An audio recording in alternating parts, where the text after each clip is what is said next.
Ankleshwar GIDC ઉદ્યોગ મંડળ auditorium ખાતે રાષ્ટ્રીય ગ્રામ સ્વરાજ અભિયાન અંતર્ગત ભરૂચ જિલ્લા પંચાયત અને જિલ્લાની તમામ તાલુકા પંચાયતના નવનિયુક્ત સભ્યો માટે ક્ષમતા નિર્માણ તાલીમ કાર્યક્રમનું આયોજન કરવામાં આવ્યું હતું, જેમાં ભરૂચના ધારાસભ્ય રમેશ મિસ્ત્રી અને જંબુસરના ધારાસભ્ય ડી.કે. સ્વામી ઉપસ્થિત રહ્યા હતા। રાષ્ટ્રીય ગ્રામ સ્વરાજ અભિયાન અંતર્ગત ગુજરાતના વિવિધ જિલ્લાઓમાં જિલ્લા પંચાયત અને તાલુકા પંચાયતના નવનિયુક્ત સભ્યો અને પદાધિકારીઓ માટે ક્ષમતા નિર્માણ તાલીમ કાર્યક્રમનું આયોજન કરવામાં આવે છે।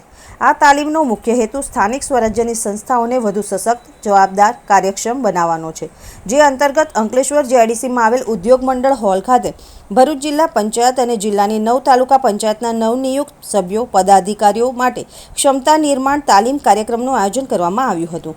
આ કાર્યક્રમમાં ભરૂચના ધારાસભ્ય રમેશભાઈ મિસ્ત્રી, જંબુસરના ધારાસભ્ય ડી.કે. સ્વામી, જિલ્લા પંચાયતના પ્રમુખ ડિમ્પલબેન રાજ વિશેષ ઉપસ્થિત રહ્યા હતા। કાર્યક્રમ દરમિયાન ઉપસ્થિત મહાનુભાવોએ સભ્યોને પંચાયતી રાજ વ્યવસ્થાને વધુ અસરકારક બનાવવા સુશાસન, કલ્યાણકારી યોજનાઓ અને વિકાસલક્ષી આયોજન તથા જનસહભાગિતા અંગે માર્ગદર્શન આપવામાં આવ્યું હતું। આ પ્રસંગે જિલ્લા પંચાયતના ઉપપ્રમુખ અજીત વસાવા, અંકલેશ્વર તાલુકા પંચાયતના પ્રમુખ વિવેક ભરડીવાળા સહિત પદાધિકારીઓ ઉપસ્થિત રહ્યા હતા। જિલ્લાના તમામ જિલ્લા પંચાયતના અને તાલુકા પંચાયતના સભ્યોનું ટ્રેનિંગ કેમ્પનું આયોજન થયેલું છે।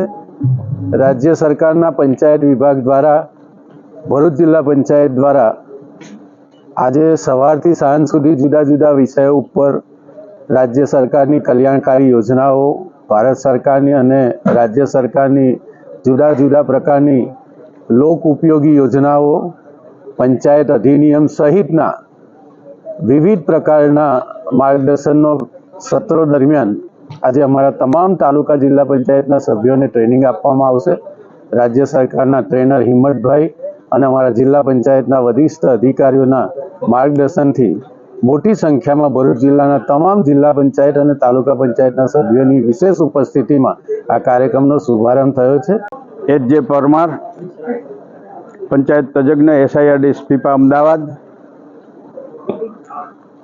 રાષ્ટ્રીય ગ્રામ સ્વરાજ અભિયાન અંતર્ગત જિલ્લા અને તાલુકા પંચાયતના સદસ્યશ્રીઓની આજની એક દિવસીય તાલીમ ભરૂચ ખાતે યોજાયેલ છે, ત્યારે પંચાયતી રાજ શાસન,